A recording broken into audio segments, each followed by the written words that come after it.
Off the crossbar! Goal! And the Giants flipped off the goal team! Sprint to left field and down for a base hit. Hunterdon Central is going to win the state finals here tonight.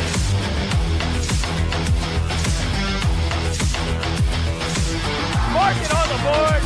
Touchdown, Red Devils. On the deflection. On the deflection. Hunterdon Central.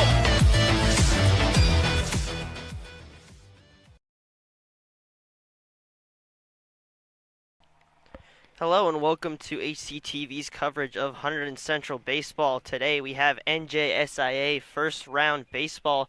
I'm Joshua Uhas along Joshua Chaco, and we should be in for a pretty good game between the 7-seed Hunterdon Central and Scotch Plains Fanwood. Yeah, Central's a 7 seed, and Scotch Plains Fanwood's the 10 seed. And last week, Central came off a win in the finals of the Hunter Warren Sussex tournament, 12-5 win against Pope John.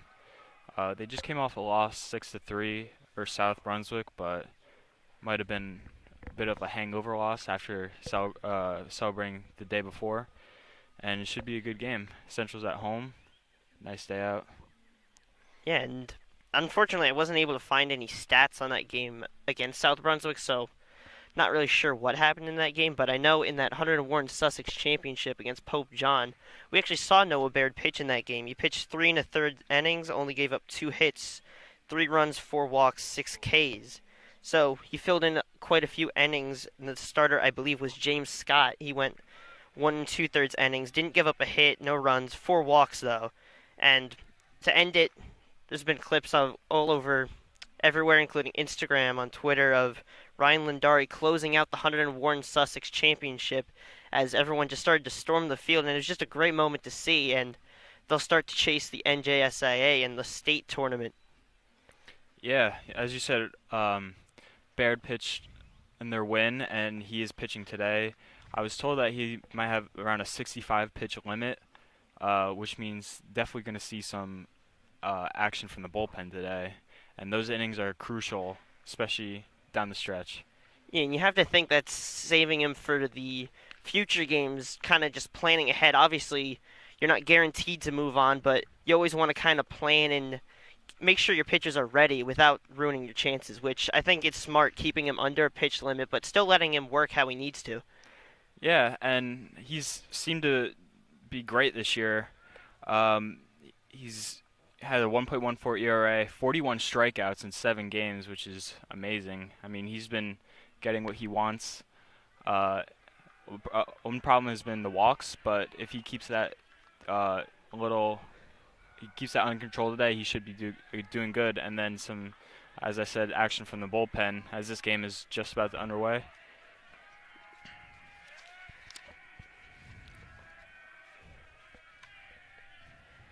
So Noah Baird will prepare for the first pitch of the game.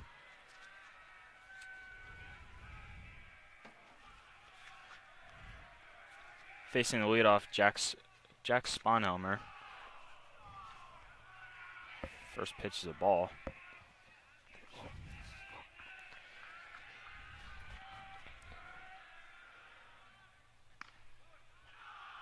Pitch misses high, so count moves to 2-0 on Sponhelmer. 2-0 pitch. Misses high again. So 3-0 count already, and as you mentioned in the beginning, a little bit of struggles with walks. That's been a thing with this team that's kind of killed them, is the walks. They just are unable to get out of those big situations sometimes, and it leads to the runs. Yeah, as that pitch misses up and outside, ball 4. And a leadoff walk is definitely something you don't want to see, but ground ball can turn 2. We'll see. We'll see if they're able to cook that up. The defense, Jimmy Lindari is behind the plate. Nick Augusta will be first. Logan Escamilla will be third. And in the middle, Mike Cantiliano at shortstop and Andrew Wynn at second base. In left field, Kyle Yasanis. In center field, Jared Casella. And in right field, Luke Brewer. And especially when you allow runners on, it's going to be crucial for this defense to make plays, especially that middle infield. The chances to turn two and just switch the momentum back in their favor. Breaking ball finds the zone, so a good pitch by Baird to move the count to 1-1. You see early on the bench dugout of Scotch Plains Fairwood is fan was actually really active, which they're trying to probably get in the head of Baird, and he's been a little wild to start, but it's just about how you react and how you take the next pitch, and his defense has definitely backed him up, as Jimmy Lindari has a cannon behind the plate, so it would be interesting to see if any runners try to steal on that arm. Huge big league there, and Baird attempts to pick off. No Yeah, good. and I've been able to be here for a few of those times where Jimmy Lindari just has the cannon and they just test him, and he just gets him at second. So there's a little bit of hesitancy as a runner to go. We saw Sponhelmer kind of pause before going and decided to go back. But as the game goes on, as runners continue to get on base, we'll have to see how the dynamic changes. A good fastball from Baird brings it back to full. Sponhelmer, the runner on first. At the plate, Sean Ferrone, the first baseman. The 3-2 pitch misses outside. So Sponhelmer will move to second, Ferrone to first, and the batter, the shortstop, number 4, Chris Kennedy, will step in. As Jimmy Lindari has a little talk with Noah Baird, trying to just get him back in the game. Obviously, you're one swing away from getting 2 outs. Yeah, but at the same point, you're also one swing away from giving up a run, so you just have to be cautious about what pitches you're throwing, especially to a 3-hole hitter. Definitely probably has some pop. And we see Ryan Lindari coming over to the bullpen already, so Coach Kuzi already taking notice of the issue at hand. Yeah, and an elimination game like this, every batter matters, and if you're not getting going early, then Coach Kuzi won't hesitate to try to bring someone else in. But we'll see how Baird reacts. And that breaking ball seems to just barely missed, but finds the fastball for the first strike of the AB.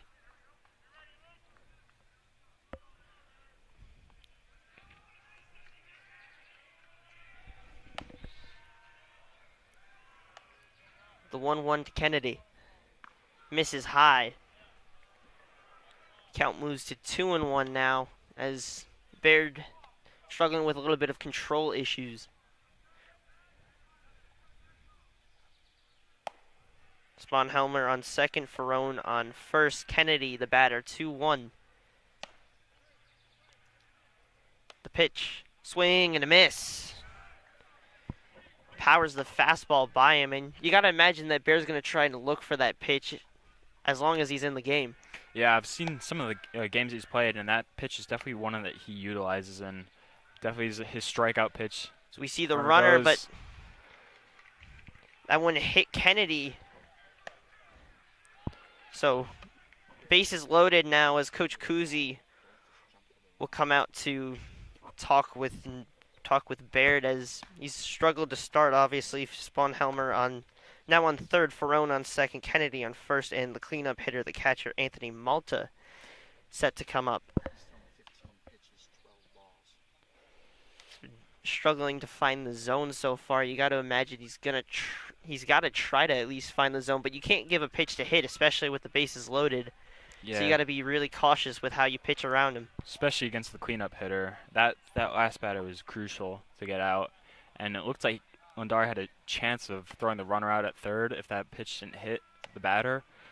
But facing their cleanup hitter, you've seen potential of that fastball as his blow-by pitch.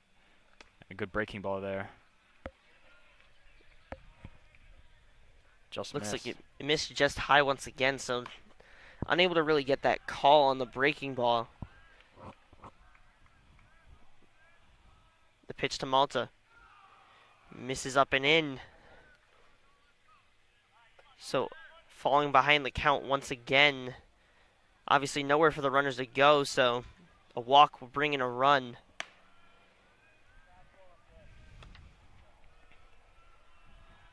The 2-0. Swing and a miss. He's able to get a strike back, move it to 2-1, blows the fastball by Malta.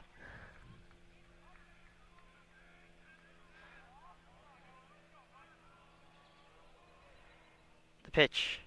Swing and a miss. Count moves to 2-2. Once again, beats him with the fastball.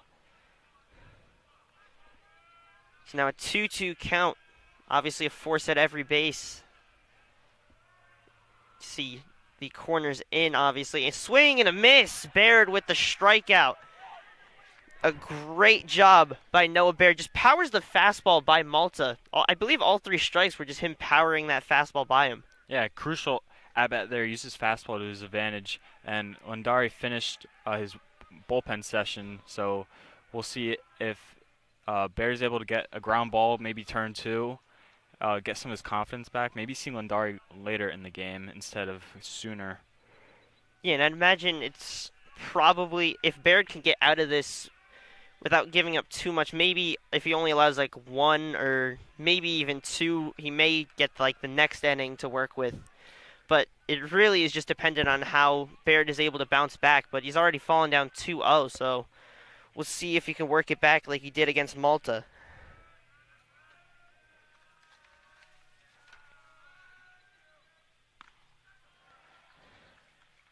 The 3-0 count. That pitch was high. Even if Central goes down early in the first, they have a great offense, and that is the key to winning every game. They scored 12 in their closeout win against Pope John, so they're definitely used to hitting under pressure, especially in a playoff game. Yeah, and we saw numerous people have multiple hits in that game in the Hunterdon Warren Sussex Championship as Baird walks in a run. So Central will fall down 1-0 in the top of the first. But in the Hunterdon Warren Sussex Championship game, we saw Mike Antiliano go 4 for 5, 3 RBIs. We saw Jared Casella 3 for 4, 3 RBIs, and Kyle Yasanis also went 2 for 3, 3 RBIs. So a couple of RBIs for a couple of the bats against Pope John. So we'll see if they can bring it to this round 1 matchup and advance to the second round.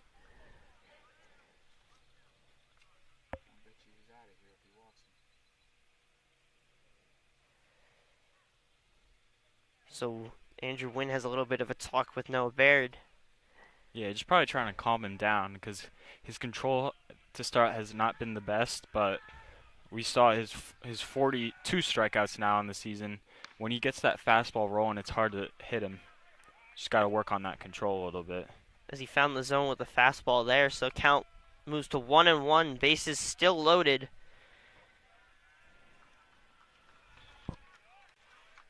And Jaden Carpian, the third baseman, takes that pitch inside.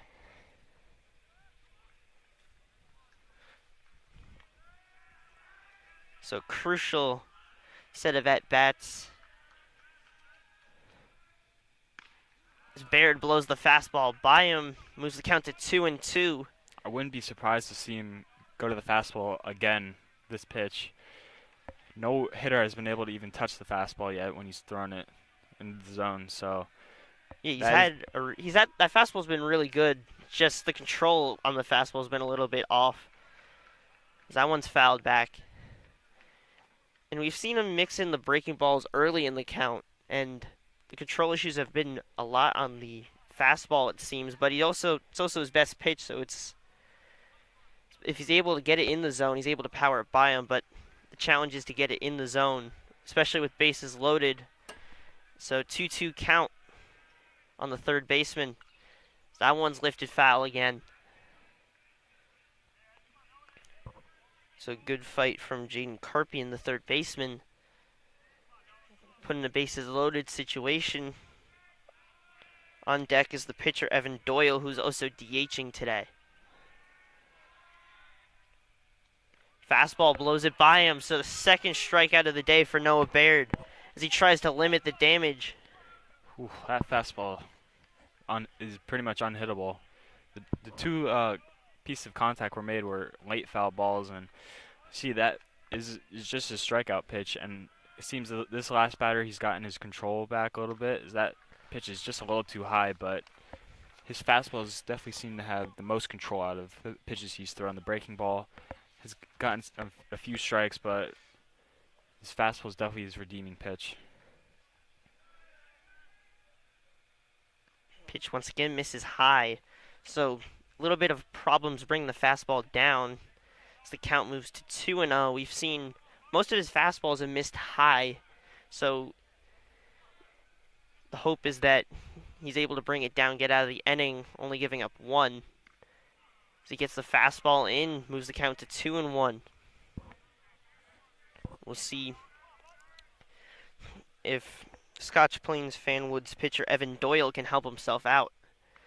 Fastball misses high, so count moves to 3-1.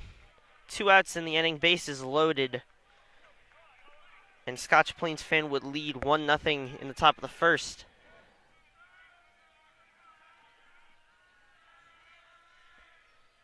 The 3-1. Fastball misses high, so another run comes in off a walk. And now Joe LaRosa will be the batter up, and we see Coach Kuzi come out. So Noah Baird's day is done. Only 2/3 of an inning. Gave up 2 runs, had 2 strikeouts. So Scotch Plains Fanwood leads this game 2-0 at the moment, and it's really just been the control issues. We saw he has a very, very good fastball. It's just getting in the zone today, which unfortunately he was unable to do. Yeah, he already had a 65 pitch limit, so his day might not have been too long, but only going 2 1/3 is not ideal, but he was able to get 2 strikeouts, and now they turn it to Lindari, who you said closed out the game final against Pope John, and he's been one of their best pitchers too out of the bullpen, and we'll see how long he goes, considering they're already down and they need to win to advance. Yeah, and the winner of this game will move on to face the winner of the 2 seed versus the 15 seed. That would be Bridgewater Raritan, who Central sees often every year, obviously division rival, so you play him twice. I believe Central lost both of them, one of them in the 10th inning, and both of them were close games, and the 15 seed Dickinson, Hunterdon Central has not seen this year.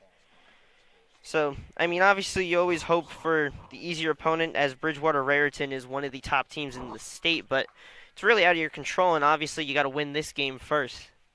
Yeah, this team's shown that they're ready for any opponent, as during the Hunter Warren Sussex tournament, they did a great job of taking care of their opponents, and in the closeout game is really the key opponent is to start off strong, and we haven't seen Central hit yet, and with their offense, I'm pretty sure that if Lindari weathers the storm and just can get himself out of trouble here with bases loaded, I'm sure Central will bring some of that momentum to the plate. And Baird DHing also today, so he might try to help out his team after he was not able to go the distance.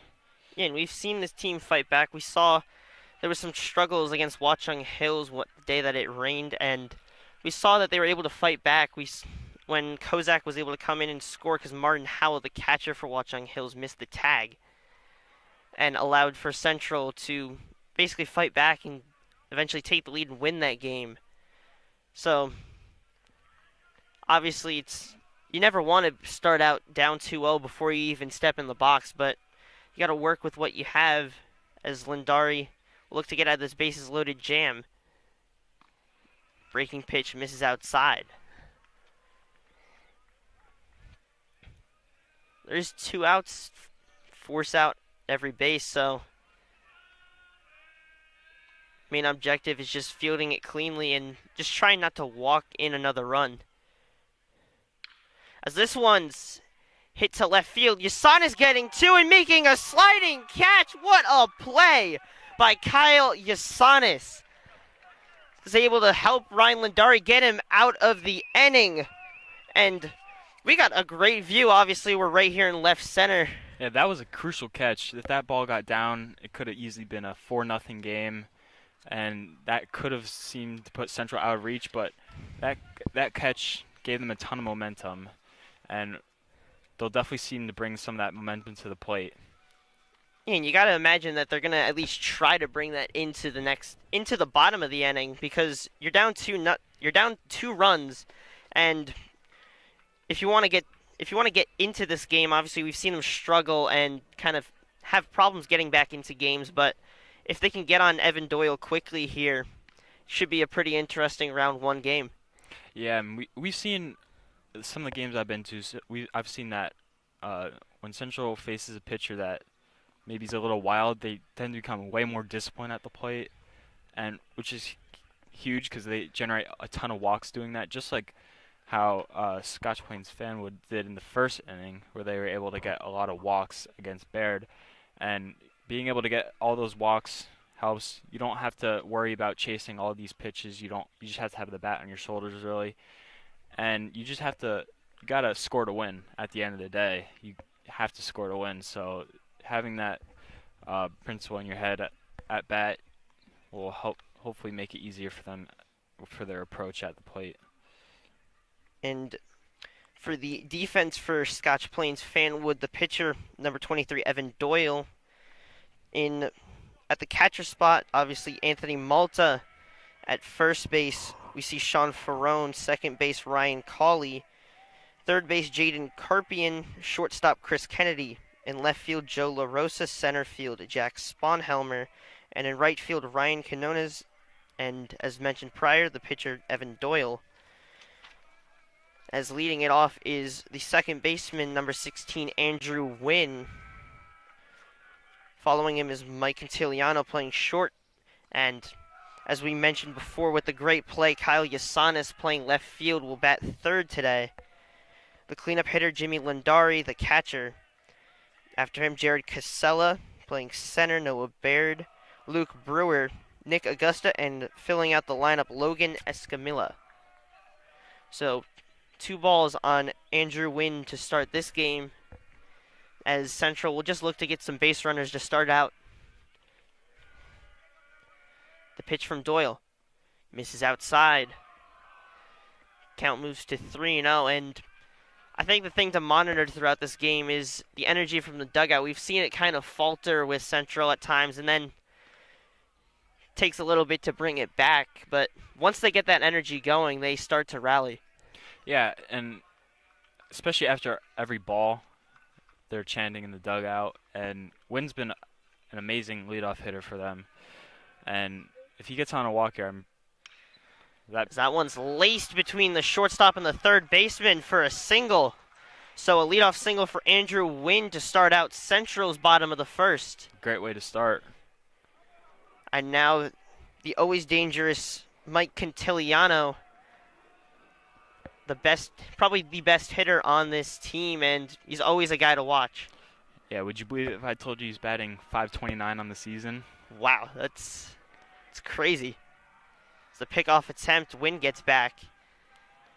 Yeah, he's just been electric, especially this year. He was great last year, and now obviously still kind of the same playing time because he did start last year, but he'll probably be a corner piece of next year's team as he's a junior, so he still has 1 year left, as Wynn takes off to steal and no throw.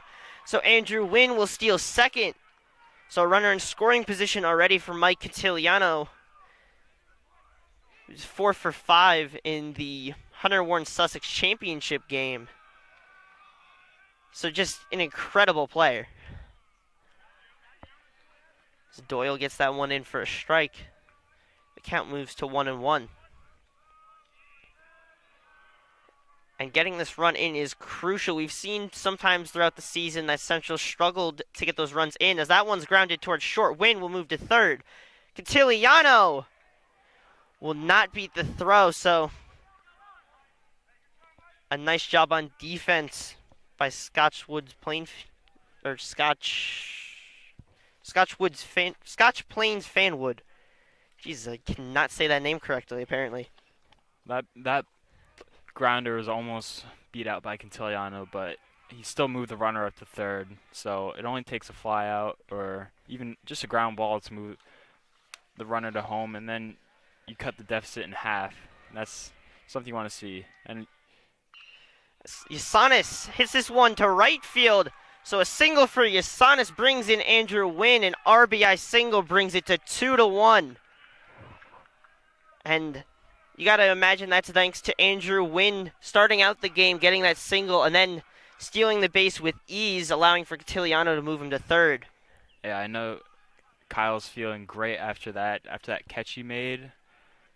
Got the team all hyped up, and then after that RBI single, Central seems locked in offensively to start the game. So that one's fouled back by the cleanup hitter, the catcher, Jimmy Lindari. Vanwood has gotten on base via the walk for the most part. Central's gotten on to start the game by putting the ball in play, which is huge. Them being able to hit the pitcher is good. That means they are liking what they see from him. This stuff might be easier to hit than they would have imagined. And they're being very disciplined at the plate, which is a great sign. Yeah, and Central's been able to just find where the fielders aren't. They've poked it through both the infield holes, both between the third baseman and the shortstop, and between the first baseman and the second baseman. As we see Cal Yasanis take off. The throw! He's caught at second. So a good job by Anthony Malta to throw out Kyle Yasanis at second. So they tried a similar thing to what they did to get Andrew Wynn around. Unfortunately, this time it did not work out. So now 2 outs in the inning in the bottom of the first. Central down 2-1. 2-1 pitch to Jimmy Lindari. He's in the dirt. And that's unfortunate that Yasanis was caught stealing just before that pitch, because he would have been on second off that wild pitch, or could have been at third if he was successful in stealing. But a good job by Malta behind the plate. And that'll be an interesting dynamic to see throughout the game, the arms of Malta and Lindari. So a full count to Jimmy Lindari, 2 outs.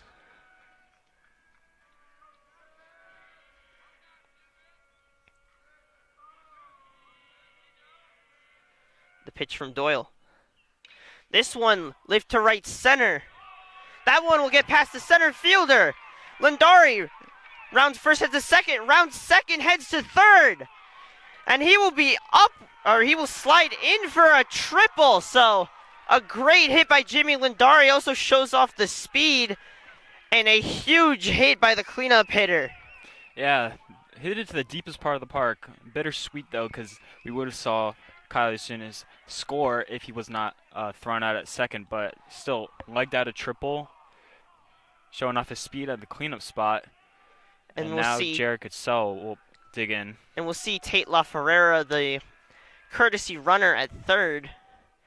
And now Jared Casella will step in.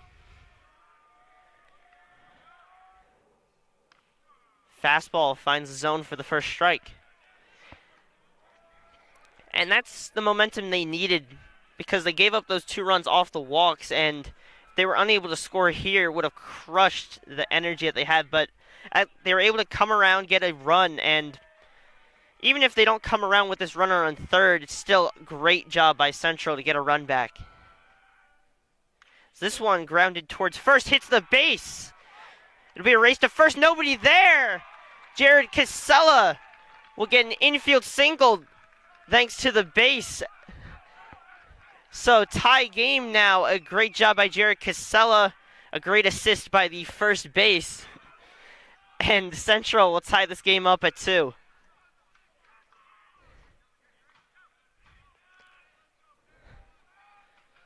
So the home field advantage at play, apparently. Yeah, pickoff attempt, no good. Baird will dig in now. Try to see if he can get something going for himself after being pulled in the first inning.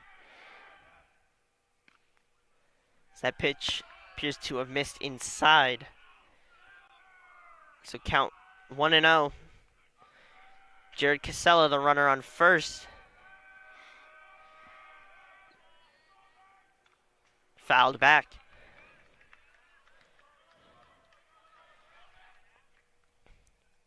So great job by Central, able to tie the game, and obviously you're looking to score more if you can. And we've seen in this season, Noah Baird has hit a couple of homers this season. That one fouled to the right side. So the count moves to 1-2, 2 outs. The pitcher, Evan Doyle, has found a little bit of problems, giving up a couple of hits.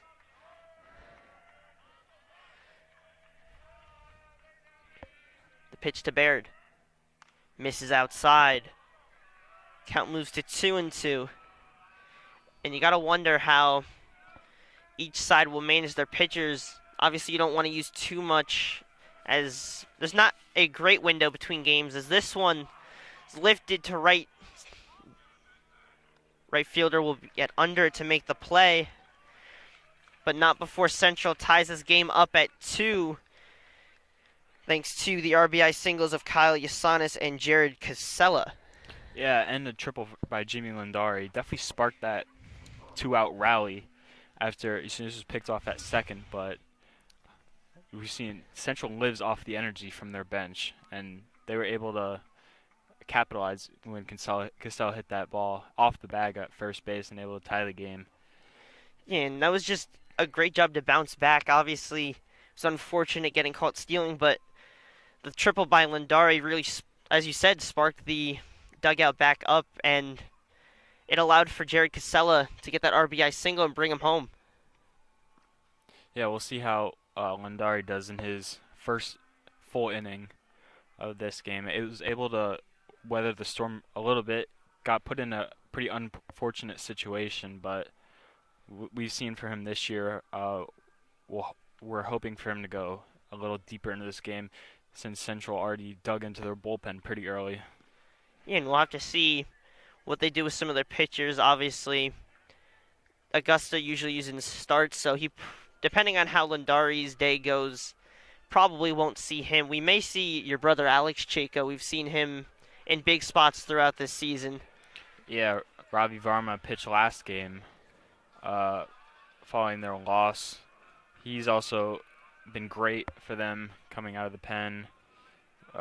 Ryan Schultz, we've seen come out of the pen. So yeah, a couple of options for them.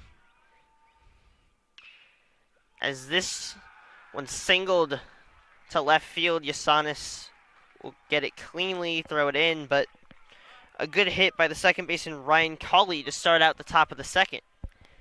And we did see at the end of the first how they were able to get a good piece of it. Obviously, a great play by Kyle Yasanis to get the second out of that inning.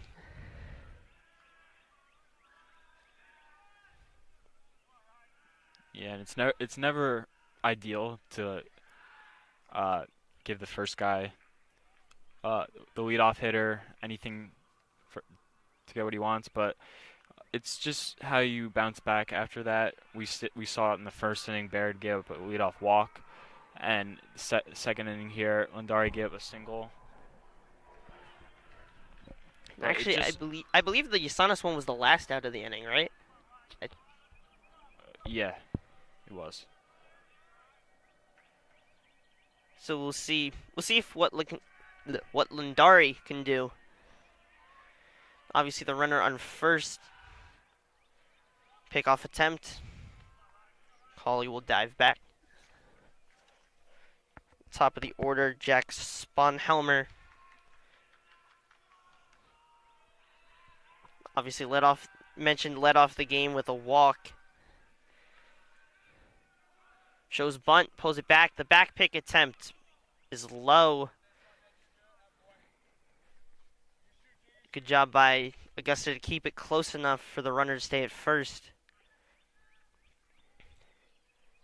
So 1-1 count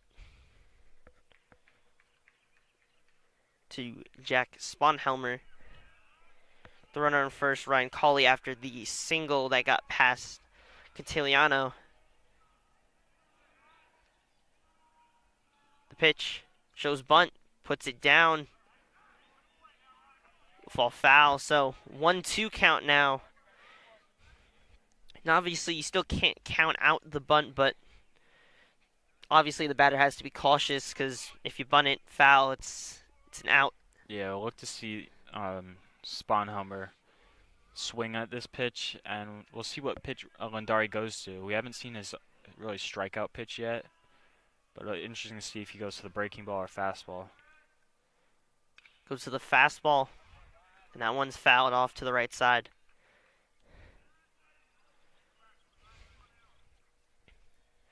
So count remains at 1-2, no outs. Ryan Cawley, the second baseman, the runner on first.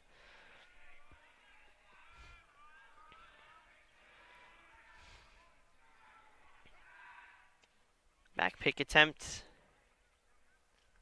Or pickoff attempt, rather. There was a back pick attempt. That was from Lindari. Or from Jimmy Lindari, rather. Yeah, Ryan Lindari pitching to Jimmy Lindari behind the plate. Check swing. No check swing.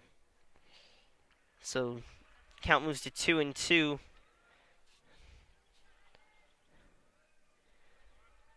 A huge at-bat, especially for Ryan Lindari working his second inning of work. So that one's hit towards right center. Jared Casella will get under to make the catch. Cawley forced to head back to first. So the first out of the inning, a fly out to right center. A good job of communication between Luke Brewer and Jared Casella. And obviously that's crucial, especially with fly balls in the outfield that fall right in between, because you don't want to collide with each other and let that ball land.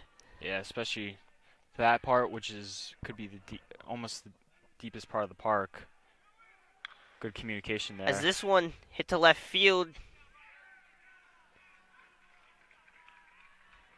So Sean Ferrone will drop in a single. Good awareness there by, as soon as he looked like he wanted to dive for that.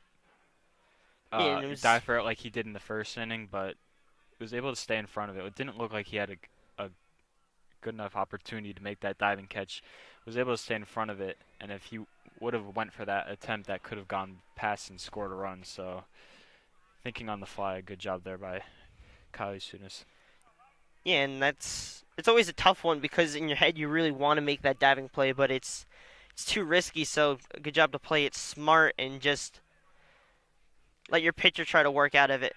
That one lifted to right center. Casella under it. Cawley remains at second. So 2 outs in the inning, both to right center. Jared Casella getting a lot of work today. Yeah, good job of catching that on the run, also preventing the runner from second to move up to third. As now the 3-hitter Chris Kennedy will step in.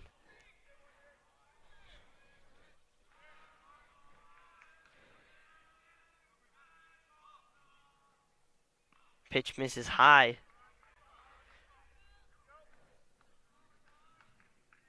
Obviously, there is the base open, but you obviously don't want to fall into control issues, but it's one of the few misses in this inning for Ryan Lindari.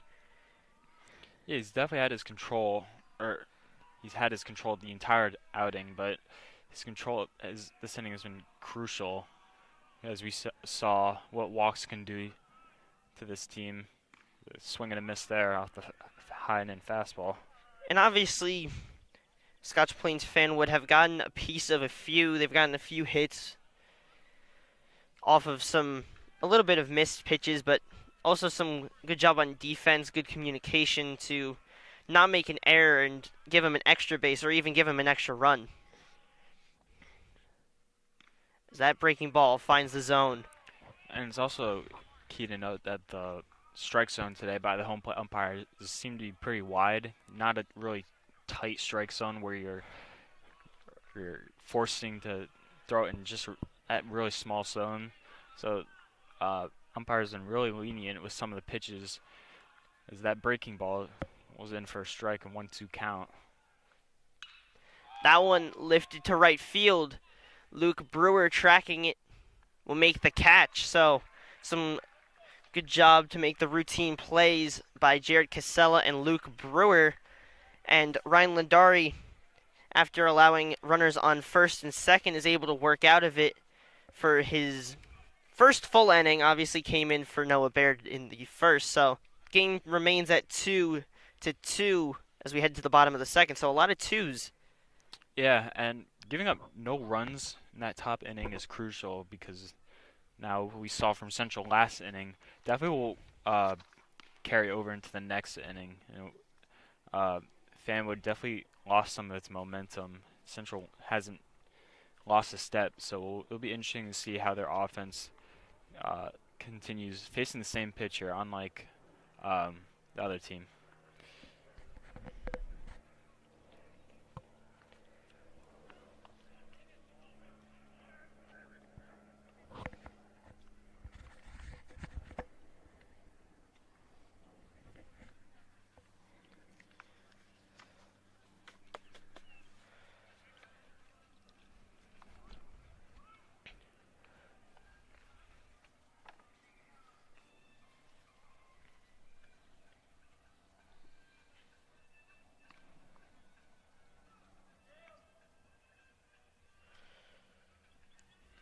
Luke Brewer will lead off this inning, playing right field. Just made the last out at the top of the inning. Yeah, He's been inserted. He's been inserted in the starting lineup a lot more recently, and it's just good to see. Batting .333 on the year, his production in the bottom half of the lineup. Yeah, we've seen some great jobs by Coach Kuzi, able to get his players worked in, and they've been producing. We saw Stallwood a little bit this year. We've seen Joe Kozak work a little bit this year.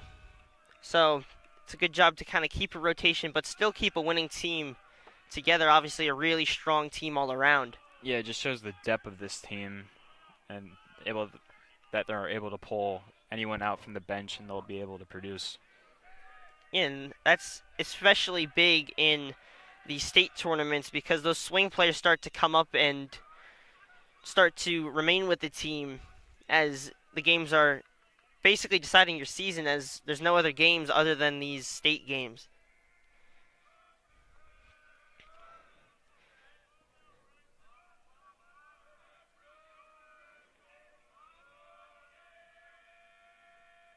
Pitch misses low.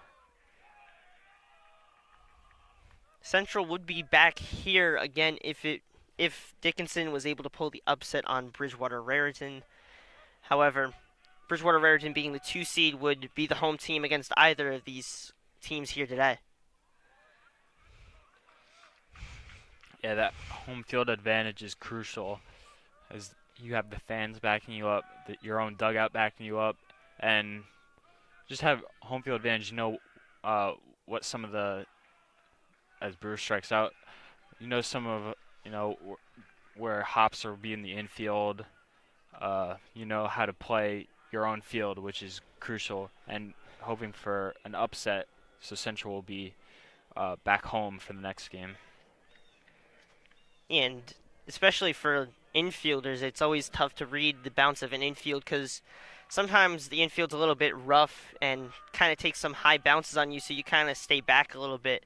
Or sometimes the ball just kind of dies and rolls, so it's always dependent on the field, and having understanding of that field, obviously being home, helps a lot. So number 13, Nick Augusta, playing first base today. Has mostly played third and pitched for this team, but first time, at least to my knowledge, he's played first this season. He probably has in some of those away games where obviously we can't really figure out what position people played. Pretty sure he pitched against Sparta in a few games ago. I was at the game, and he did a pretty good job. Being a two-way player on this team is crucial. You get to see action pretty much every day. And a walk there from Nick Augusta. So now Logan Escamilla will step in. Escamilla playing third today. So Nick Augusta will be the runner at first. 1 out. Doyle still on the mound. This game still tied at 2, bottom of the second, as Central tries to get their first lead of the game and kind of set the tone. Yeah, and having that runner on is crucial. We saw how Wynn was able to steal base, but we also saw how Yusunis was tried to steal and got thrown off. Got thrown out. So you just have to be cautious and aware when you're the runner at first. And run on a ground ball. You just have to be aware of this situation. That pitch hits the batter Augusta. And we saw Baird have the same kind of scenario. It was a pitch that missed inside and hit the batter, and then it led to a bunch of trouble. So now we see Central with kind of a similar situation, and now the leadoff hitter Andrew Wynn, with a single in his last at bat, will step in once again.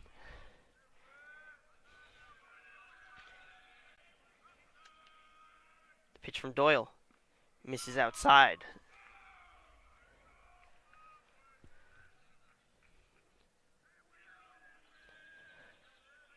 And you got to imagine that Doyle has to be a little bit cautious, because you have to imagine that the coach has him on a shorter leash with how crucial runs are in this game, and especially runners in this game. We've seen it quite a few times already just throughout the first 2 innings.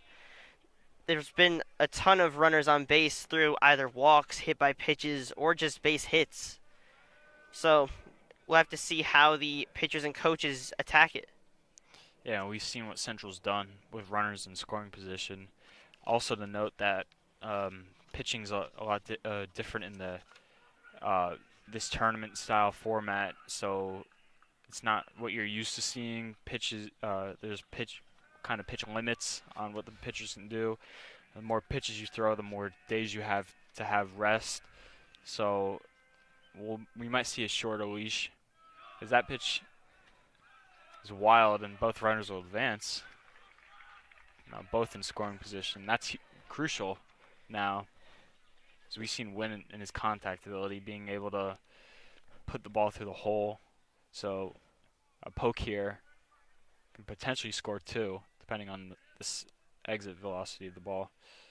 Yeah, we've seen a couple of big hits. The RBI single from Yusanis and the hit from Jared Casella. So some crucial singles in this game, and we'll see if Andrew Wynn can find a hole in the defense. That one in the dirt. Count moves to 3-1. First base is open, so a walk would load the bases. But you don't want to load the bases when Mike Cantiliano is on deck. Yeah, that's a scary sight if you're the pitcher, Doyle. But we've seen Central's discipline at the plate has been... This one hit towards short. As that one gets away.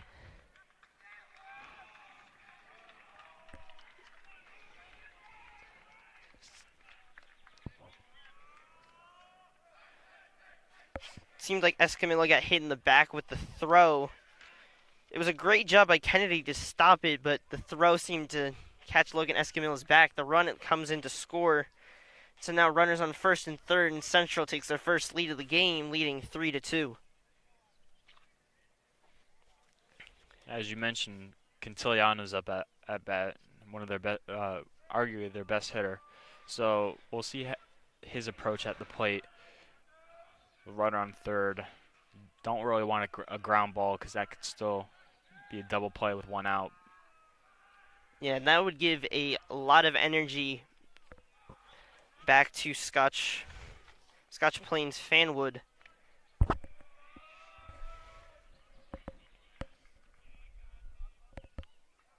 Pitch. This is outside. He's going. And he's in safely at second. Win with 2 stolen bases this game. It seemed like the throw was a little bit off, so great job by Andrew Wynn. We saw the first time he stole, they were able to get him around to score. So now runners on second and third, runners in scoring position for Mike Cantiliano. Obviously the infield playing in, trying to avoid allowing those runs in. And a huge at-bat for Mike Quintiliano, possibility to break this game open. Pitch is low, a good block by Anthony Malta. So Malta able to keep it in front of him. Count moves to 2-0. 1 out, runners on second and third. Logan Escamilla, the runner on third. Andrew Wynn, the runner on second. Mike Quintiliano waits the pitch. That one's skied high to the left side. That one will drop. Jaden Karpian had a problem reading it. Was over almost near the fence. That ball was more towards the foul, like right foul of the third base. So a little bit of a misjudgment, but it's always hard to judge those really high pop-ups. But you got to imagine that Quintiliano wants to capitalize on those crucial mistakes.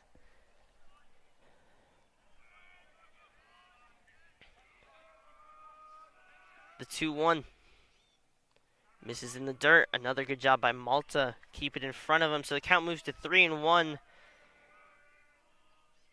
A walk would load the bases for Kyle Yasanis. And you have to imagine that Coach Joe Higgins of Scotch Plains Fanwood is being careful with his pitcher. We can see pitcher warming up in the bullpen for Fanwood. Not sure who, but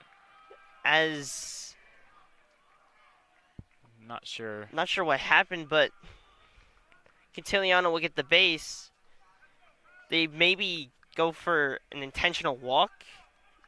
I'm not sure what that was exactly, but that's my best guess. Yeah, it wouldn't make sense though. Wasn't there 2 strikes or one? No, it was, I believe, like 3-1, 2-1, 3-1. Maybe just being cautious with his pitches. Yeah. Yeah, just try not to waste pitches and just take on the next batter. But either way, the bases are loaded for Kyle Yasanis. Obviously made a great sliding play in left field earlier and had the RBI single, so he's had a hot start to the day and will look to keep that going. The pitch. That one hits him, so runner will come in. Central takes a 4-2 lead now off the hit by pitch to Kyle Yasanis. You gotta imagine that still hurts, but yeah, that'll leave a mark. But I mean, he'll take the. You trade that for a run. Yeah, he'll easily wear that pitch if it means a run. Not ideal when you have the bases loaded. Obviously, want to go for the big hit, but just playing cautious one at bat at a time, and give Central 4-2 lead. Still have the bases loaded with 1 out. So now, obviously, Coach Joe Higgins having a talk with his pitcher, as this is a huge spot, obviously, for Central to break this game open. So the bases are still loaded, only 1 out, but every base is a force. Yeah, and Jimmy Lindari is a cleanup hitter, and during the Sparta game, he hit a home run, so definitely watch out for that power at the cleanup spot. Yeah, and we saw him hit a triple also today. Hit that over, I believe, the center fielder who's unable to get it within his reach.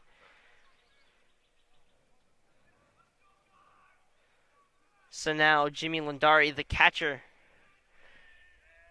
will step in. Doyle will remain in the game, at least for the moment. The pitch, fouled back.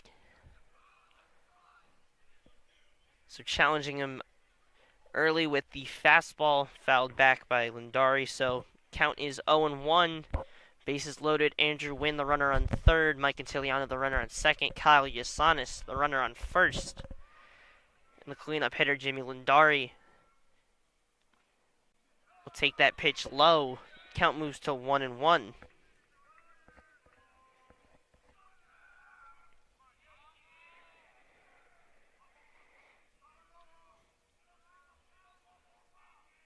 The pitch. This one lifted towards center. Will make the catch. So the runner will tag from third. Quintiliano will remain at second, but Central will add another run to their lead, now 5-2, and a great job by Jimmy Lindari. Unfortunate that he hit it so deep in center, but still productive out as he was able to score the runner from third. Was not able to advance the runner from second, but still runner in scoring position for Casella. And Lindari is given a lot of challenge for Sponhelmer. Got that triple over him, but this time Sponhelmer able to get to that one cleanly. So Jared Casella with a runner on first and second. As this one's lifted to right center. This one over the head of Sponhelmer. Casella rounding second, heading to third. Yasan is coming around to score. A triple for Jared Casella. The second triple of the game. First one from Jimmy Lindari, and now a 2 RBI triple from Jared Casella breaks this game open. What a beautiful hit. Almost just out of the reach of the center fielder, but that'll make it a 5-run inning for the Devils. And you got to imagine that's unfortunate for Sponhelmer. It's the second one that's gotten just over his glove. Yeah, and certainly did not help out Evan Doyle, as it looks like his day is done. So we'll have to wait and see who the pitcher is. It appears like it is number 12. So I'll pull up the roster for that. Unfortunately, don't have the roster sheet in front of me. But some struggles, especially for Evan Doyle to start the game, obviously. And Central takes a 7-2 lead and has really taken control and set the tone in this game.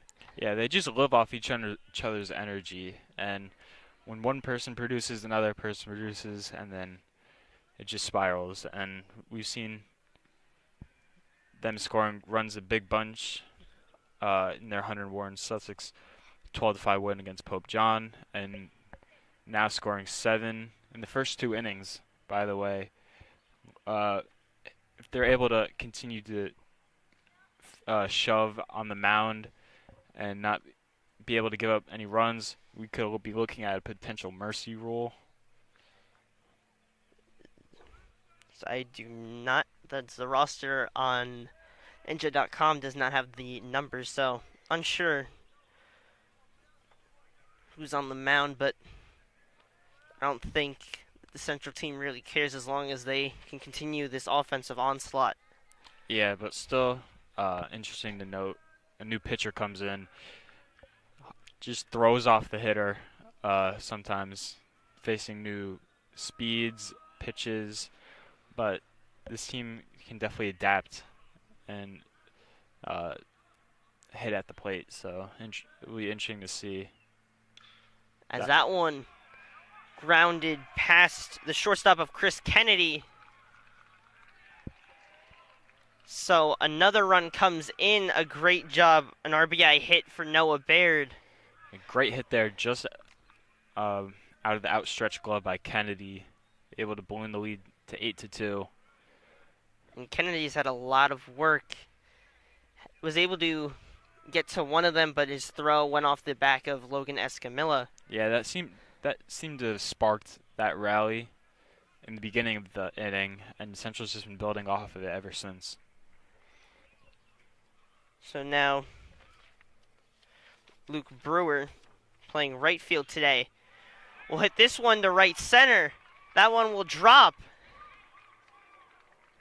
Baird will stop at third. So Luke Brewer with a single. Everyone's hitting today. Yeah, it's almost like the Pope John game, just everyone getting a hit. And obviously that game ended in a 12-5 win, so they were able to produce 12 runs, and there was at least six players with multi-hit games.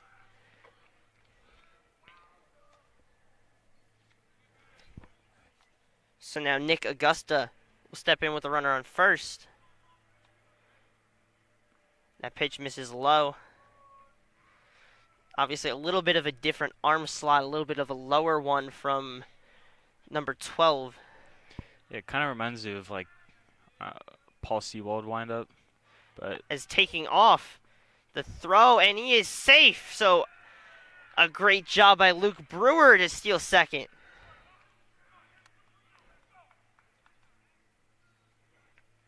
we've seen Central challenge the arm. Um, Of Malta. yeah, Malta behind the plate, and they've gotten a ton of stolen bases. Wynn has 2, Brewer has 1, and just getting those guys in a scoring position. And we've seen the way they've been hitting. They're getting the balls in the gaps, getting the balls just out of outstretched gloves, poking balls. Just getting those runners in scoring position is huge, as Central's capitalize off of those runners in scoring position. He gets the strike in there. So 1-2 count to Augusta. And you have to imagine that's really helpful for Kuzi to manage his pitchers. He really has free reign on how long he wants to run people, because he has that run cushion. Now, obviously, he's not assuming that any of his pitchers are going to have bad days. Obviously, he's assuming they're going to have pretty solid days. As Augusta lifts this one to center, that one will drop for a base hit. Luke Brewer heading home will head in safely. So an RBI single for Nick Augusta extends the lead.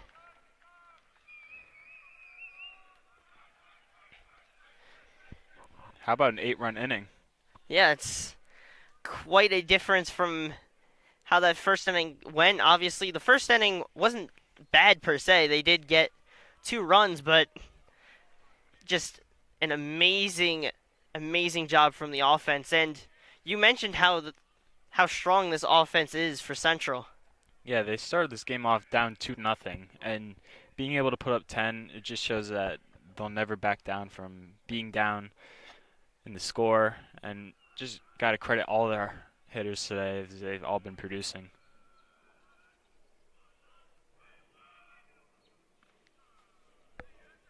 As Logan Escamilla will take that for a strike.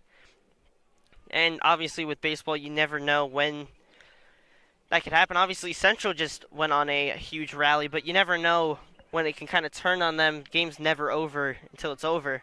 So you just want to score as many runs as you can.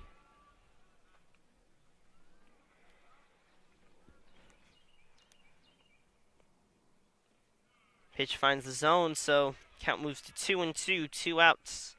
A huge inning for Central as they try to limit the damage. The pitch misses high.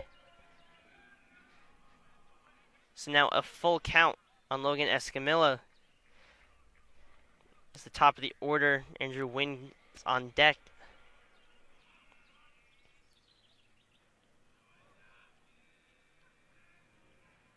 The pitch. Fouled off.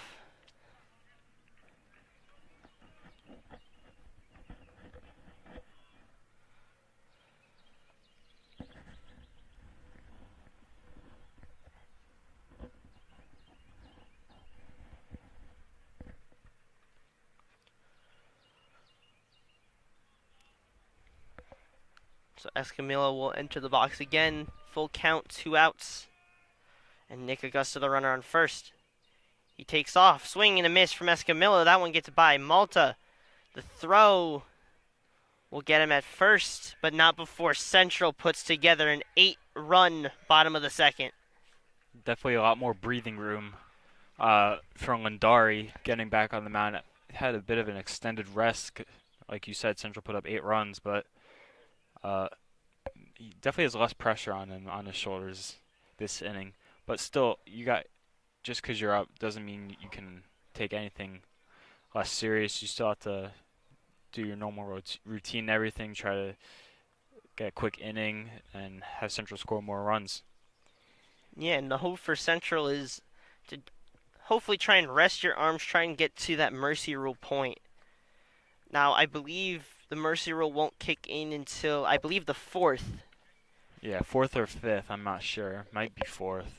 So 2 runs away from putting themselves in a position for the mercy rule, but you never know. The game could still go to 7, could remain at 10-2, could completely flip. You never really know. But Lindari will come back out after a good inning of work. Got the outs on a couple of flyouts. It's crazy how long that inning was. Almost forgot how Lindari's last inning went.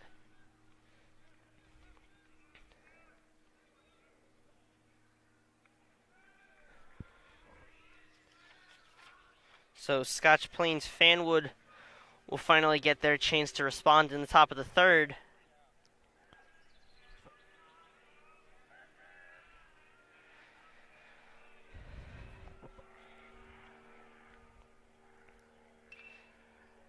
That one lifted towards right to foul territory.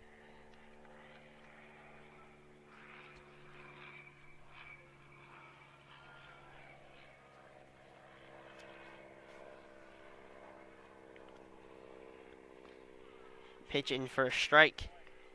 So count moves to 0-2.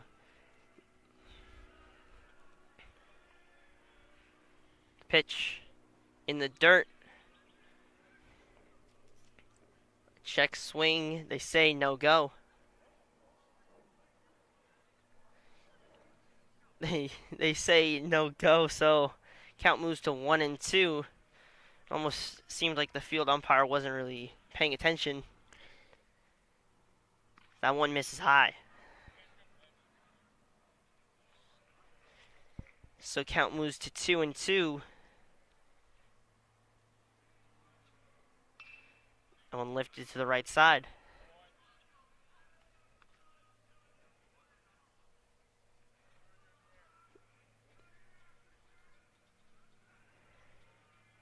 Lindari prepares the 2-2. The pitch. That one right to Lindari in a great play. Just how he drew it up. And great reaction time from Ryan Lindari. That one shot right back at him, but a great job to get the glove on it. Didn't even have to move his glove, really, after the stride. Ball is it right? Yeah, it just almost dropped right into his glove. Yeah.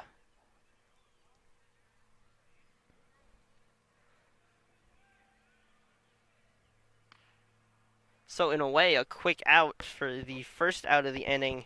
So now Jaden Carpian, the 3rd baseman, will step in.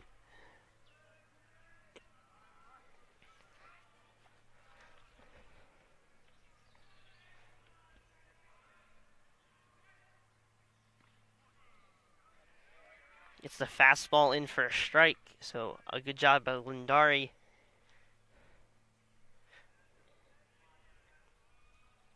The 1-1. Swing and a miss. Count moves to 1-2.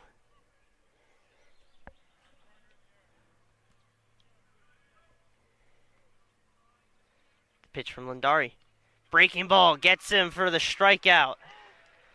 So Lindari first makes the play on the comebacker, then strikes out the 3rd baseman Carpian. So a great start to the top of the 3rd for Ryan Lindari.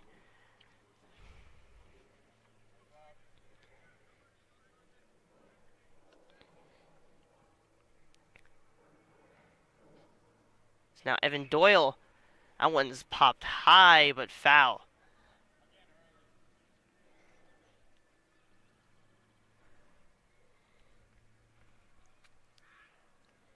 So a great start to the top of the 3rd for Ryan Lindari.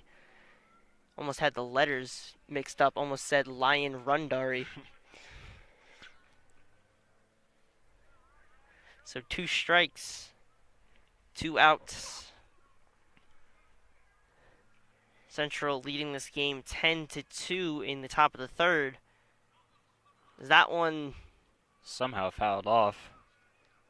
It almost looked from here like it bounced off the plate, but it may have caught part of the bat. Yeah, these quick innings for Central are crucial. Coming off of that 8-run inning, you still want your bats to be hot, and quick inning like this, certainly keeps the bats hot while taking care of business on the other end. On defense, Lundari's had a great inning so far. We'll see what pitch he goes to for his strikeout pitch. Last one was a breaking ball, which is a beautiful pitch, but we haven't seen like Baird with his fast strikeout pitch was the fastball. Batter wanted that pitch, pulled it back just in time though. So Lundari, one strikeout in the inning. Look to see if he can get a second. The pitch to Doyle. Fastball just misses. It's what a lot of people would call a good miss. One of those that are just outside of the zone or just outside of the umpire's zone. Escamilla unable to field it cleanly. Was able to keep it in front of him, so an error on Logan Escamilla will keep this inning going. So now the left fielder, Joe La Rosa, will step into the box.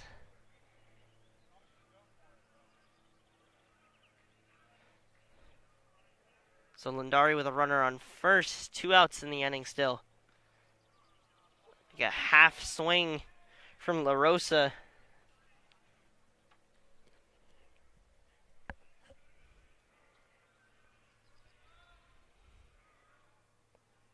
Pitch. Another almost half swing from La Rosa. La Rosa looks lost at the plate right now. Both undecisive swing attempts from him. And that one swing and a miss, so a brutal at bat for Joe La Rosa. Ryan Lundari had him looking silly, so 2 strikeouts in the inning for Ryan Lundari. The first out was a comebacker right to him. So a great quick inning for Ryan Lundari as Central leads this game 10-2 heading into the bottom of the third. Yeah, they pick up a couple runs here. You can get 1, 2, 3 in the top half of the inning. We could be looking at an early exit for Fanwood here in this game. We've seen this offense is definitely capable of putting up a ton in an inning. Just I've said it, I think like 20 times already, but they just live off each other's energy. Escamilla made the error at third. Lundari was able to pick him back up with a 1, 2, 3 at bat. Yeah, and it just helps you to kind of forget the bad thing that happened and just kind of work around it. As now we will see someone that we have a name of it. Just Ryan Quinones was playing right field, will now take the mound. So it's good to actually know the name now of someone. Number 12 was the pitcher prior, but did struggle, obviously. Central was able to put up 8 runs on the mix of Doyle and number 12.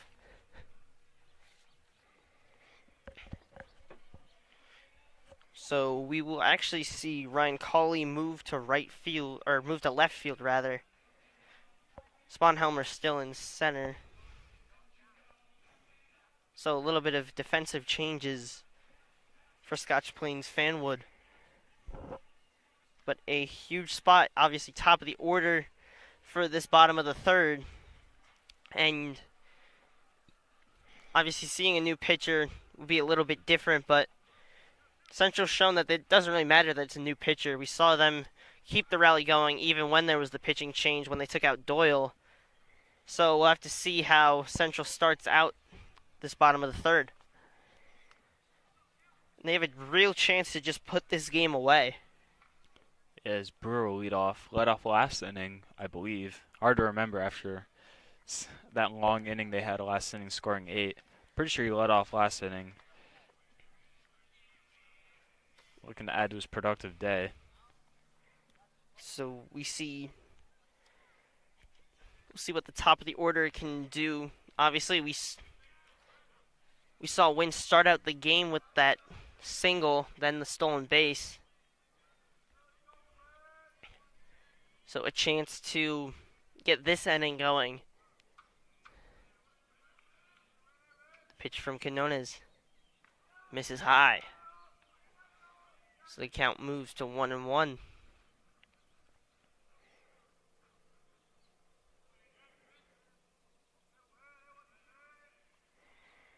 The pitch. In for a strike.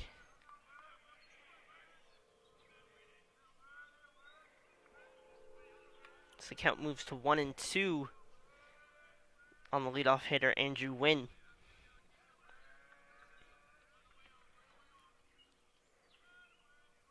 The pitch. That one's in the dirt. So the count will move to 2-2.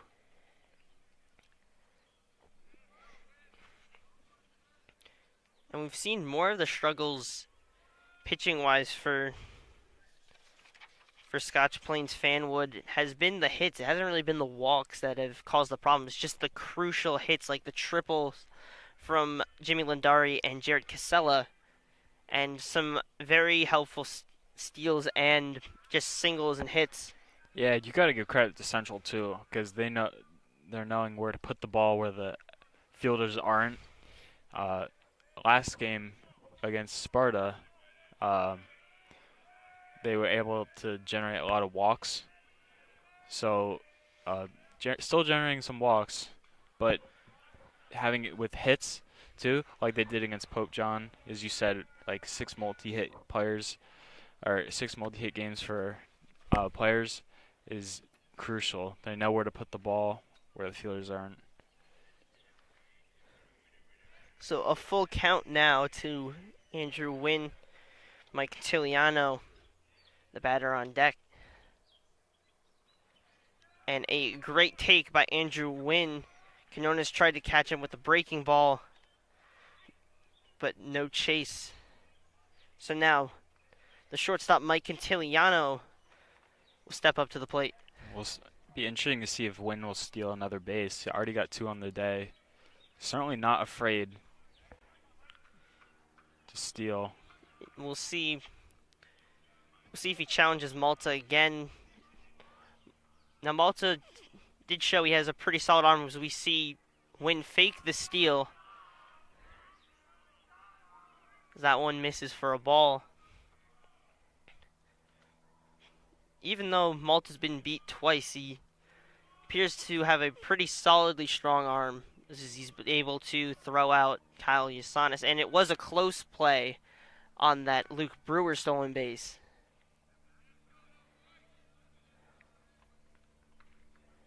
So count remains 1-0.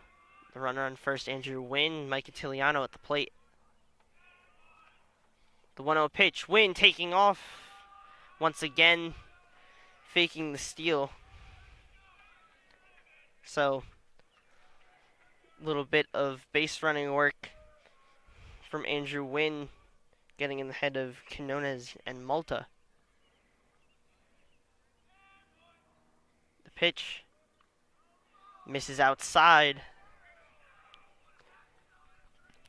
Wynn pretended to steal again, so we'll see if maybe he does it on this 3-0 pitch as well, most likely.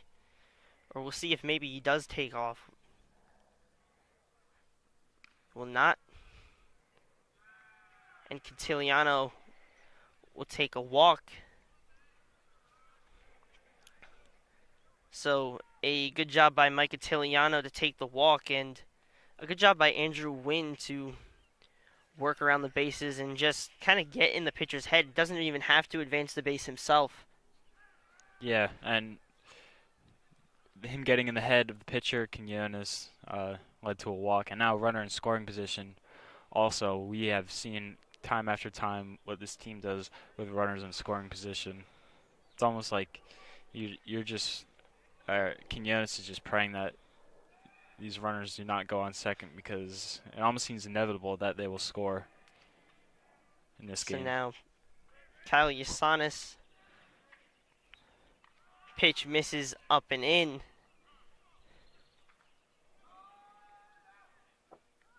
Malta will have a talk with Quinones. You have to imagine it. they're talking about being careful of Wynn because that's the, I believe, 4th or 5th time that Wynn has shown the fake steal and Quinones has missed the zone. Yeah, look out for a pickoff attempt here. Potentially might see that. You gotta imagine it, that they're at least keeping an eye on him. But you obviously can't ignore the hitters that Central put up. So Kyle Yasanis with runner in scoring position, runner on first as well. And Quinones finds the zone.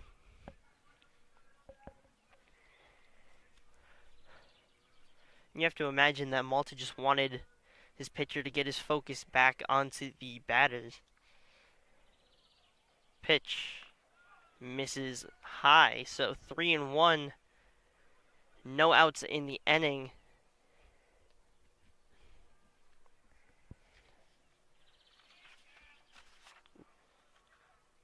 The pitch. That one's roped to left field. Will just barely fall foul. So Yasanis with a good piece of that one. Fortunately falls right between the two white lines. Obviously one's the foul line, one's the line from the bleachers. So now the full count. And you got to imagine that Quinones wants to be a little bit more careful after that. The pitch. And Yasanis finds the pitch, drops it in. Andrew Wynn rounding third, heading home. The throw at the plate, he's safe. So another RBI hit for Kyle Yasanis. Great job of base running by Andrew Wynn. And Central will take an 11-2 lead in the bottom of the third. Yeah, you said a great base running by Wynn. That ball was hit hard, but it wasn't hit that deep. And great base running. Wynn knew exactly as that ball was hit that it was getting down. Did a great job rounding third, beat the throw home. So Quintiliano remains at second. Kyle Yasanis, the runner, on first. And the cleanup hitter, Jimmy Lindari, will step up to the plate. And you could see that Kyle Yasanis could see the pitches really well. We saw him rope that one down the left field line. Unfortunately, that one was foul, but was able to drop in that single up the middle to center. As Lindari hits that hard down the first base line, that's fair. Quintiliano rounds third, heads home. He will score. Yasanis rounding third, heading home. No throw. Yasanis will come in safely, and Central will take a 13-2 lead.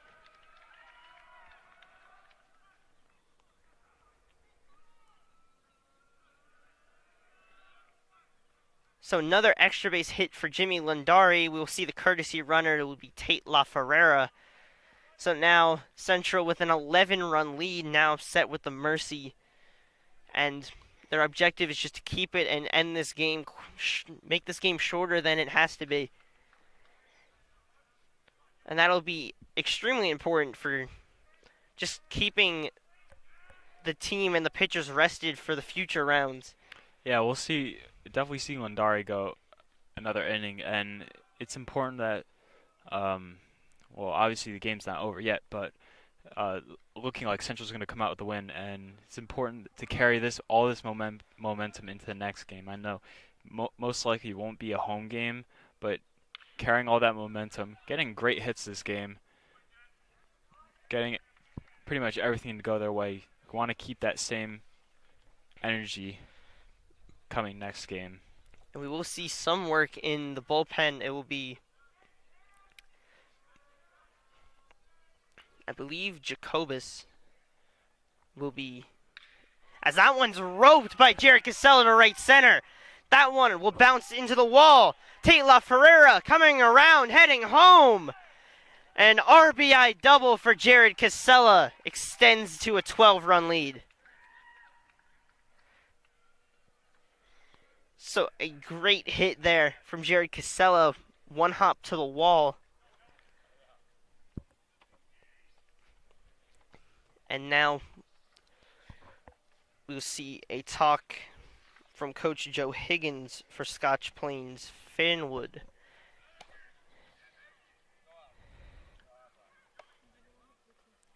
And Quinones Day is done. And surprising that they didn't pull him earlier, especially with how productive Central has been off of him. Still no outs in the inning.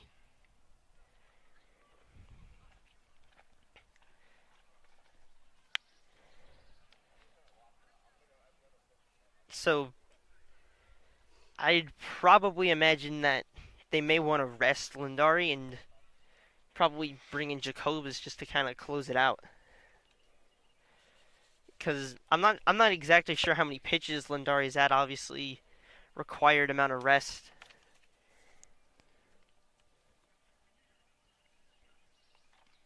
Yeah, if he gets that 70 pitch range, 2 days of counters, rest required, does not look like he's in the 51 to 70 pitch range. Maybe close to the 31 to 50 pitch, which would require 1 counter day of rest. And I believe the next game would be Thursday. So, obviously, Coach Kuzi is going to be managing that, making sure that his pitchers will be eligible for whatever games he may need them. But it is a really deep rotation for Kuzi to work with.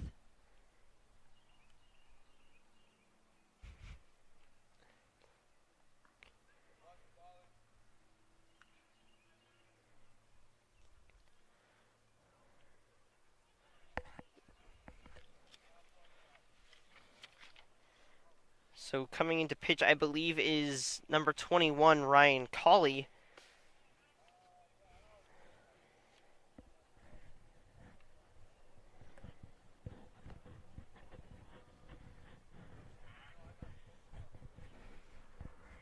Coming back to left field will be Joe LaRosa. Coming in where Colley was playing last inning. We will also see Ryan Schultz come over to the bullpen as well. I would say Jacobus will not pitch today. So Jacobus will head back to the dugout and we'll see Ryan Schultz come into the bullpen. So still no outs. The 0-1 count. Misses high. So now at this point it's just kind of adding more insurance runs just to ensure that you can lock in that mercy rule. That ball in the dirt. So count moves to 2-1. And you'd have to imagine that Lindari's day is done, which was a pretty solid outing if it was his last pitch, the last inning, but it's not too many innings to work with, obviously, but pitched, I believe, 2 1/3. Yeah, no earned runs given up. Those runners were Bairds, but did a great job today. Had an excellent last inning, top of the third.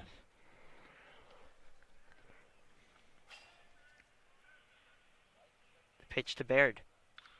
That one lifted high to the right side. Play will be made cleanly for the first out of the inning. So Colley was able to get the first out of the inning, which Quinones was unable to do. And now we will see Luke Brewer step up to the plate.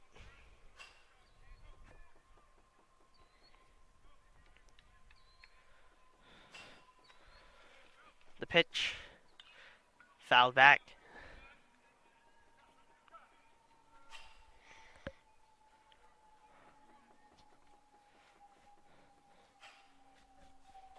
Central leading this game 14-2, and it's just been an offensive onslaught today.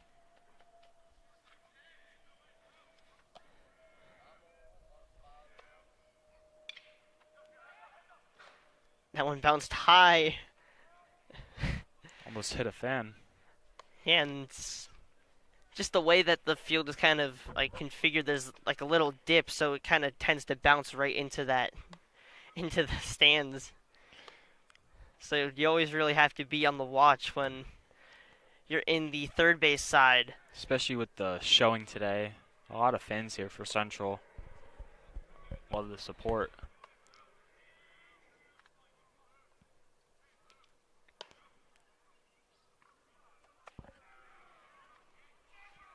Unfortunately, I don't believe I'm able to do a live score check on the Bridgewater game, but you got to imagine that it's probably going to be Bridgewater that they're going to be seeing. That game playing now?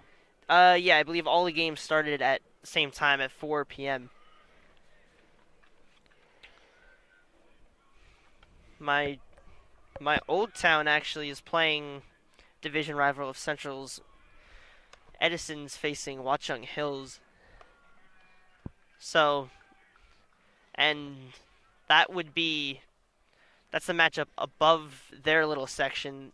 Obviously Central will go on to face the winner of Bridgewater and Dickinson, and if they won that, they'd face between the 4 teams of, I believe it's Woodbridge, Watchung Hills, Edison, and I'm not sure exactly who the other team is. I forget. What's the seeding on those teams? Do you know?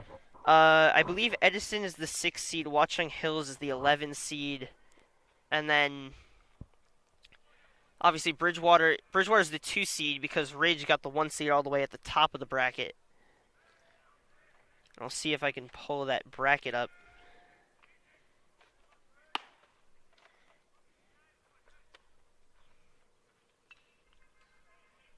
Someone's fouled back. It's now 2 strikes on Augusta.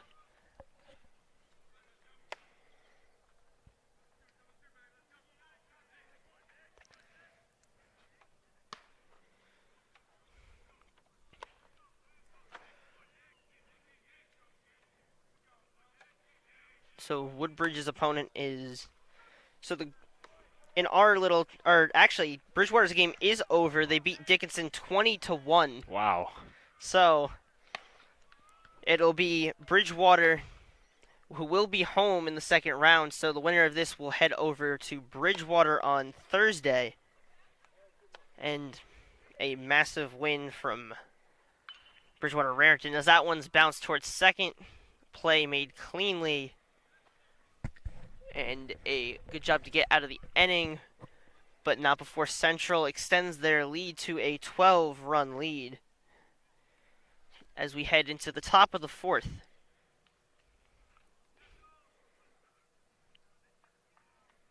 So, 2 pitchers that pitched for Bridgewater were Kevin Lee and Owen Crimmins, so it's most likely that Central will be seeing Ribble pitch, one of the best pitchers, or at least see Ribble at some point in that game, as he's probably one of their best players. Have they faced him this year? They have played against. They have had to face Ribble. He got a couple of strikeouts. I believe that one of those games was on Jersey Sports Zone when they faced. I don't believe it was the 10-inning one. I believe it was the one that ended in just regular time, but Well, at least it's a familiar face. We'll kind of know what to expect going into the game. and that appears to be the only game that finished in this group. I believe probably because mercy rule. So we'll see if Central can get a mercy rule of their own and set themselves up for a huge matchup against Bridgewater Raritan on Thursday.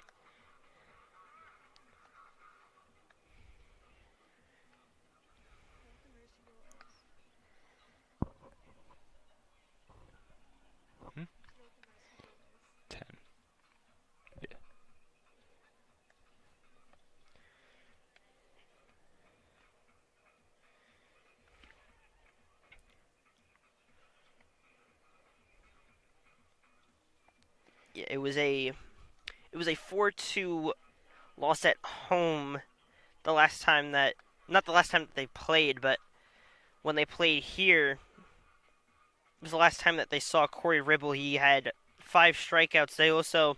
They started, I think if I remember, it was a lefty, Jason Kazi, who pitched 4 innings, 6 strikeouts, and gave up only 3 hits, 2 runs. And it was Baird, Chaco, Jacobus, and Lindari who pitched for Central in that game. So they have seen Ribble before. They've seen Kazi. Those are probably the 2 that they will be seeing in that game. So, obviously, a good job by Bridgewater Raritan capitalize. Obviously, they're the higher seed. They're one of the best teams in the state. So, kind of the expected outcome of the 2 versus 15 matchup. Yeah, you wouldn't. I'm not sure if you'd really expect a 21-1 win, but I mean that's crazy. Yeah, it's definitely a lot of run production. Yeah, just like this game. As that one will drop in center, Casella will pick it up. So a base hit to center for number 21, Ryan Cawley. And Lindari's day is officially done. It was Ryan Schultz who's on the mound for this inning. So it was a great job of pitching from Ryan Lindari. And we'll see Ryan Schultz get to put in some work today. Yeah, probably just preserving Lindari's arm. He's been one of their the best pitchers coming out of the pen. So with having a comfortable lead like this, got to show off what his stuff is like today. It will definitely be interesting to see some of his usage going on later in this tournament. Yeah, and you'll want to keep as many arms as you can for that Bridgewater game because that one's going to be the more crucial game. Yeah, and Coach Kuzi will not hesitate to go deep into his arms to try to stop any momentum that other team has, as we saw in this game when he took out Baird in the first inning for Lindari. And that game will probably be more of a challenge than the semifinal game, not to knock down on the 4 teams I mentioned earlier, depending on how those matchups play out. Obviously, no mercy rules in those games, so games remaining close enough to continue.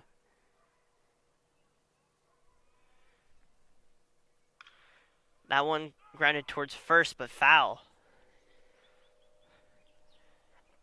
And Central has last season made it to the Group 4 final, but lost to Howell when Cal McCoy gave up, I believe, his first runs of the year when he gave up 6 runs. Now pitching at Maryland, and has been very helpful for that Maryland team, who I believe is ranked 23rd. Wow. Yeah, he was amazing last year. Definitely their best pitcher, and this team definitely has a ton of commits. Bunch of various schools. Quintiliano is going to Seton Hall. Fasanelli at Bucknell. That one grounded foul. I believe Chase Fisher went to Ryder. So, yeah, obviously, seniors going to filter out as years progress. Obviously, teams never going to be exactly the same. So that's always something that high school coaches have to deal with every year, and just try to put together and keep working with the competitive team. Yeah, and this team's gotten a lot of production from some of their younger guys too. Quintiliano, you said earlier, is a junior. They have a lot of juniors on this team. Lindari is a sophomore. Some of their swing players are sophomores. Kozak is a sophomore. But just having some of that youth on the team and a lot of seniors also on the team is a good mix of age groups. The younger guys learning from some of the older guys. As that one hit towards left center, Usanis will get to it, get it in quickly. So a group of singles off of Ryan Schultz sets him up with first and second.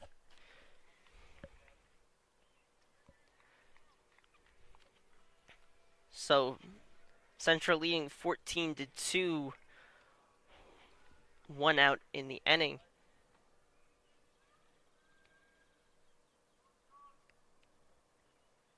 The pitch finds the zone with a breaking ball.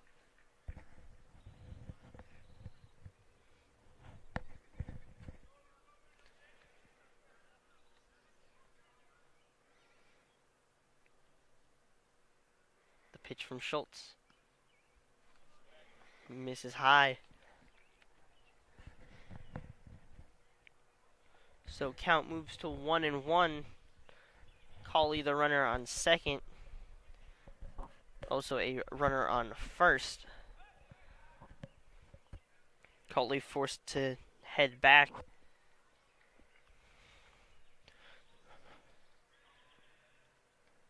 The pitch misses in the dirt. Count moves to 2-1. And Schultz just trying to keep the mercy rule. And obviously, Scotch Plains Fanwood trying to just keep this game going. That one hit to left field. Yasanis with a good read on it to make the play. So 2 outs now in the inning. A good job by Yasanis to read that ball hit to left.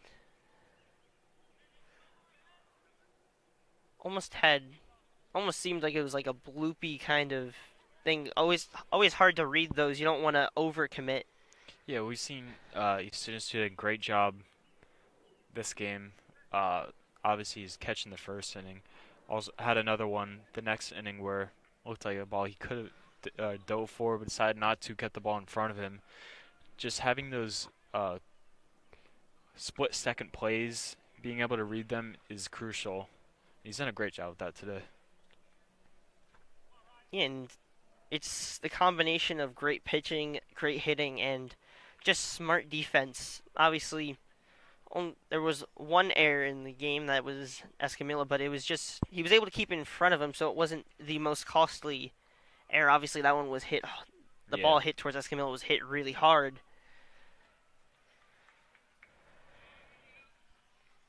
The 2-1 in the dirt. So a 3-1 count, a walk loads the bases, and a hit gets Scotch Plains Fanwood in a way back in the game. Obviously keeping the game going if they're able to score. The pitch in for a strike.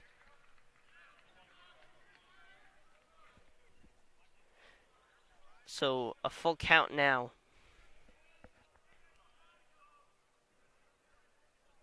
To the cleanup hitter, the catcher, Anthony Malta. Swing and a miss.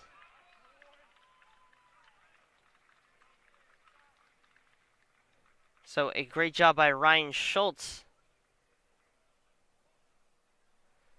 to close out the inning, and I believe that's the mercy to end the game.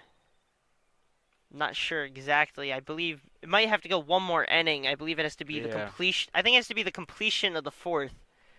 So Central will get a chance to add on more runs, I believe. As yes, it is the completion of the 4th, not in the 4th. So still the bottom of the inning, and then they'll get another chance in the top of the 5th to try and just stop the mercy rule. Obviously, Central just trying to add on. Yep. And Central right now coasting through this one. Haven't been affected by really anything from the offensive Fanwood. And just being able to get strikeouts when they need it the most. And Fanwood leaving runners on base has definitely been the story of this one, as well as the pitching Fanwood being pretty lackluster this game, giving up 14 runs to Central. But they'll have a chance to add on to their lead here. But the main key point is just trying to have the next top inning, getting those runs, or getting those batters out, trying not to get anything going for the other team, and just shutting them down, and trying to get us home as quick as possible for Central. So still no conclusions to any of the other games other than the Bridgewater game, who, as of now, it's looking like Hunterdon Central will be moving on to face their rival, who they faced twice this year, have lost, giving up 4 runs in both games, but both have been pretty close. I believe a 4-2 game and a 4-3 game, one of those going into the 10th inning.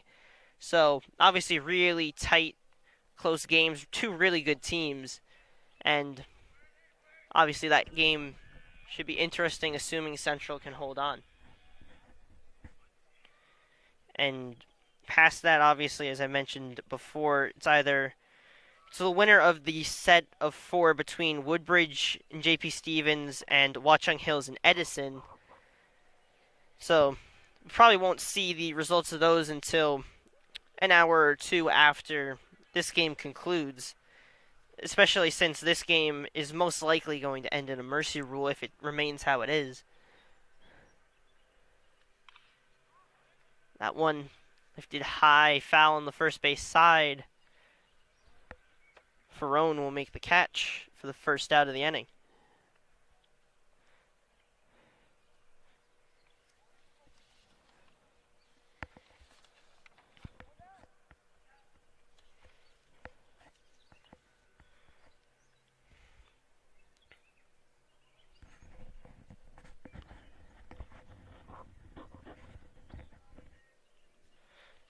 The pitch, grounded foul on the first base line.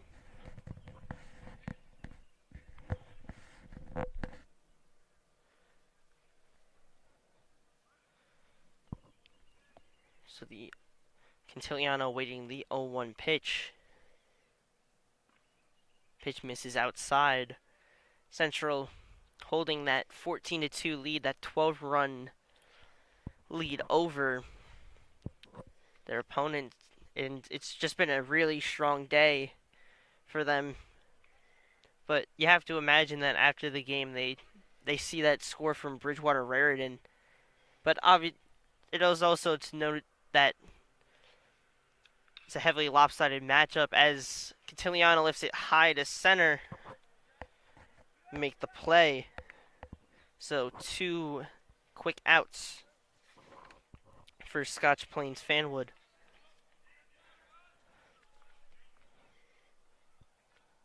Pretty solid contact there, but just hit it right to the center fielder, and nothing really much you can do there. And it looks like, I believe it's Tate La Ferrera that they're letting get an AB here. Can't exactly see the number. You're pretty sure it is Tate. Can hear from the dugout, their active dugout, cheering on La Ferrera. Swing and a miss. He has gotten a few ABs throughout the season. Has been mostly used as the courtesy runner for Jimmy Lindari. It's been a mix of, I believe, Tate La Ferrera and Tommy Baz, who have been the pinch runners, or the courtesy runners. That one's grounded to third for the final out of the inning, so a much-needed quick inning as the score remains 14-2 as we head into the top of the 5th and the potential last inning of the game.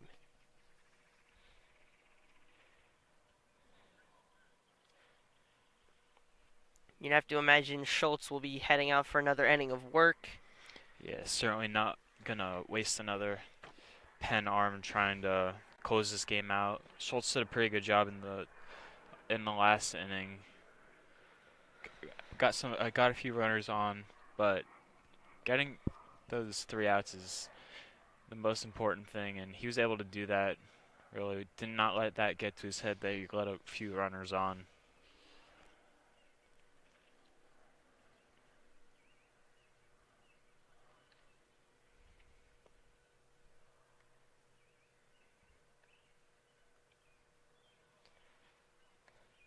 So a chance to essentially close out the game for Ryan Schultz. Obviously not a save situation. It's never really a save situation in a mercy rule, but he's essentially the closer of this game if it remains at the mercy rule level.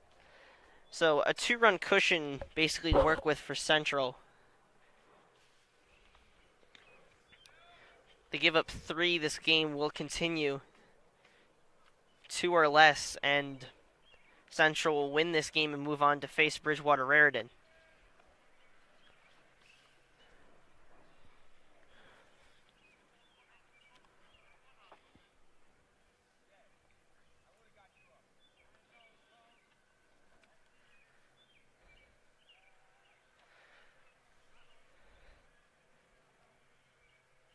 So Ryan Schultz will begin his second inning of work.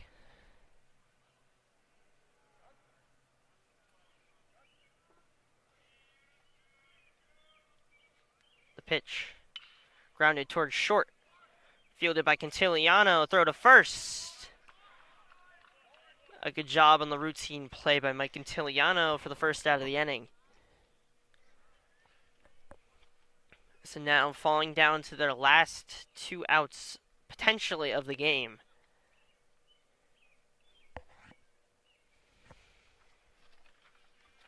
It'll be number 1. We also do not have... Or no, actually, it looks like a 5. So it looks like it's Jaden Carpian. Is that one great to Jared Casella? Fanwood down to their last out. So quick work so far from Ryan Schultz. As now the game falls to the potential last out of the game. Gets the fastball in for a strike. So 0-1 count. Pitch. A solid breaking pitch, misses inside just a bit.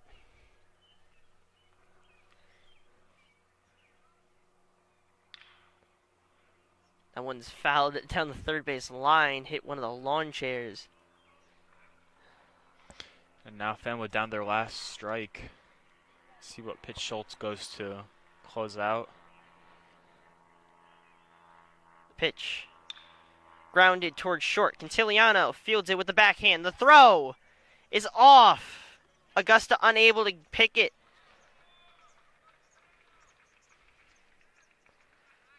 So, once again, we don't have the name, as we only have the name for the starters. So, number 13 will be the runner on second. Is able to advance to second off of the error. As, in retrospect, that runner on second doesn't matter as much. It's more it's not even the batter right now. It's the batter on deck that truly matters. The 1-0. Finds the pitch on the inside. So the count moves to 1-1.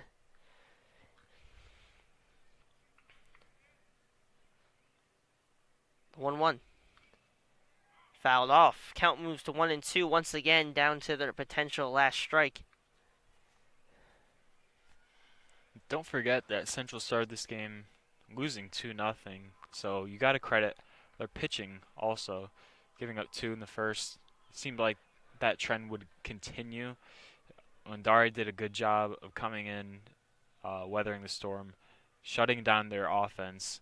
And on the other side... And a great job by Ryan Schultz. Gets the third out of the inning. As that will close this game. Hunterdon Central will win off the mercy rule in the 5th inning. Will win this game 14-2, a 12-run lead, and a great game for Central. What did you see throughout today? Well, their offense, I mean, they've got some of their games they've gotten most of their runs through walks and then generate through hits when those runners are in scoring position. But today, they've gotten on base a few times. They've stolen a lot of bases. Wynn did a good job. And they got a ton of hits. Lindari had a triple. They were just able to put the ball in the gap, which helped them score some of those runners, which were put on scoring position.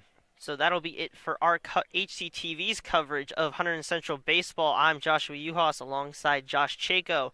Thanks for watching.